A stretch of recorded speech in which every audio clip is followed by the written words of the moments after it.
In the quiet hum of a downtown street, nestled between a bustling cafe and a sleepy bookstore, was Mr. Henderson's antique shop. It wasn't just a store, it was a museum of memories. Each item holding a story. High up in one corner, almost forgotten, was a small security camera. It was an old model, but its single and blinking eye had watched over the shop for years, a silent guardian of polished silver and aged wood. One Tuesday afternoon, the calm was shattered. The bell above the door chimed, but the man who entered wasn't a customer looking for a piece of history.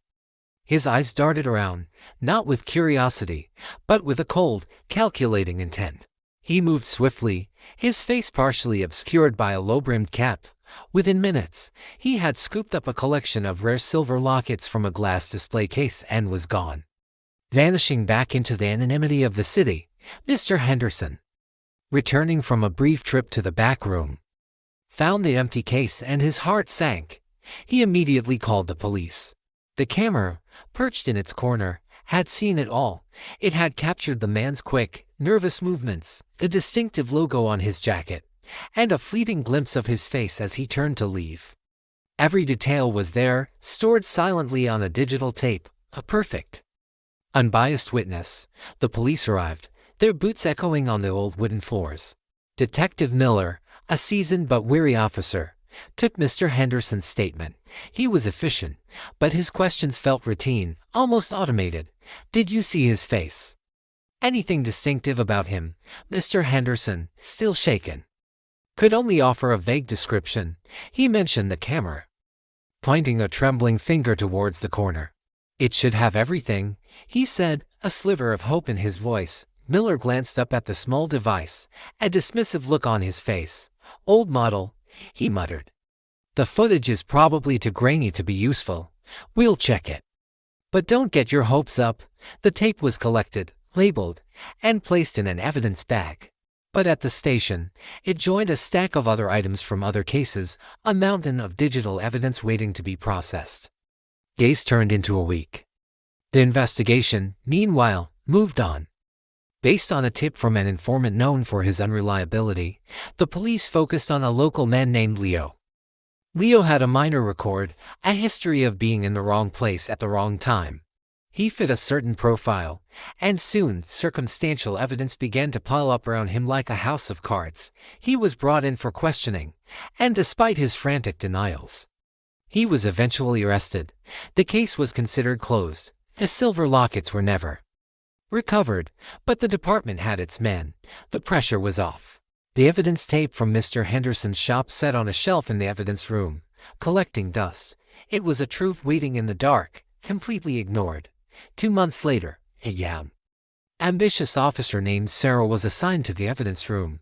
Her task was monotonous to review and catalog old and process digital files, clearing out the backlog. It was a thankless job, far from the exciting field work she had dreamed of. One rainy afternoon, she picked up the tape from the Henderson case. The file was marked low priority, grainy footage. Curiosity piqued. She decided to watch it anyway. The initial frames were just as described, blurry images of customers browsing on a quiet afternoon.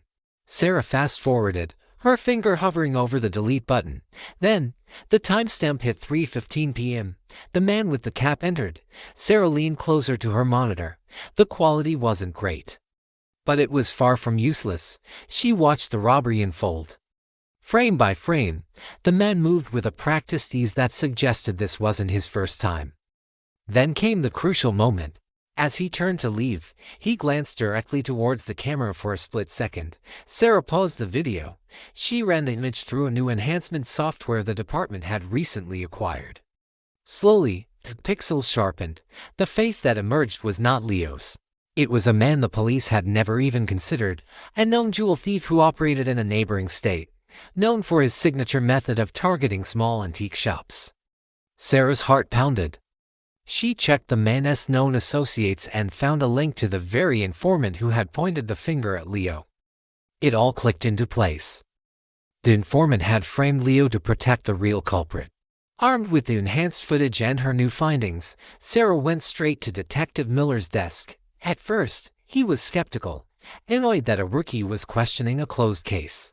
But as Cyril laid out the evidence, the clear image from the useless camera, the connection to the professional thief, the informant's betrayal, his expression changed from annoyance to shock.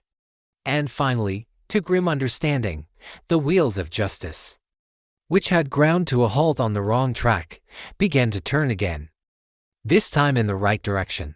A new warrant was issued. The real thief, surprised and overconfident, was apprehended within days, confronted with the clear video evidence. He confessed not only to the robbery at Mr. Henderson's shop but to several others as well. The stolen silver lockets were recovered from a pawn shop and returned to their rightful owner. Leo was exonerated and released, his name cleared of a crime he never committed. He received a formal apology from the department. A small gesture for the weeks of his life that had been stolen from him, back in the antique shop. The little camera continued its silent watch.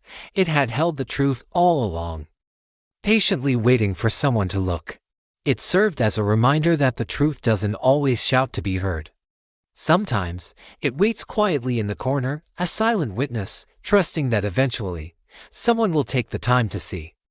Real stories like this show us that truth doesn't rush, but it always waits.